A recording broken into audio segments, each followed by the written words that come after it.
So my name is nothing more. I'm the vice for Cheshu. So what happened is I'm the head boy minstrel.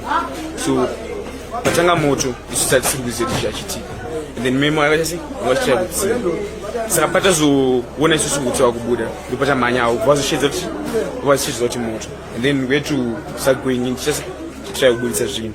So one angarimo and then Nima Chinas Mangana now, but a pinemo, but a rescue one, but a Buddha and I. But I mean, it's up with my stupid my teachers.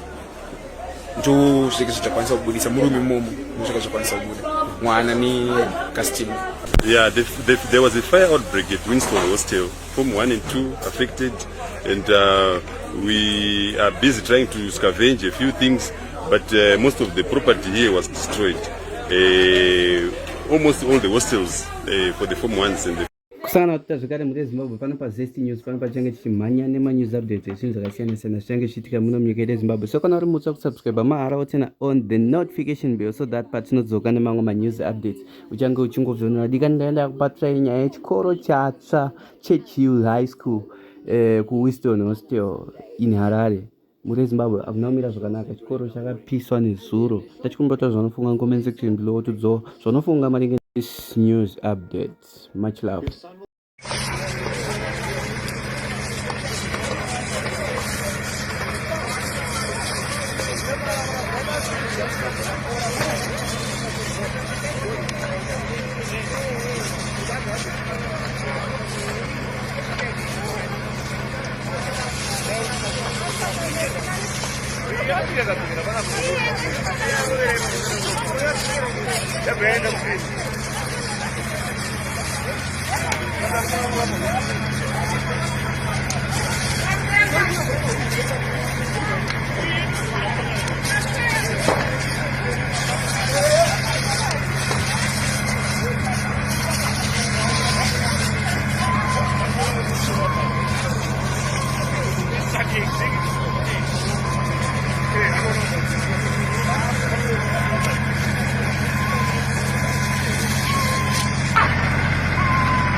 were up in the flame.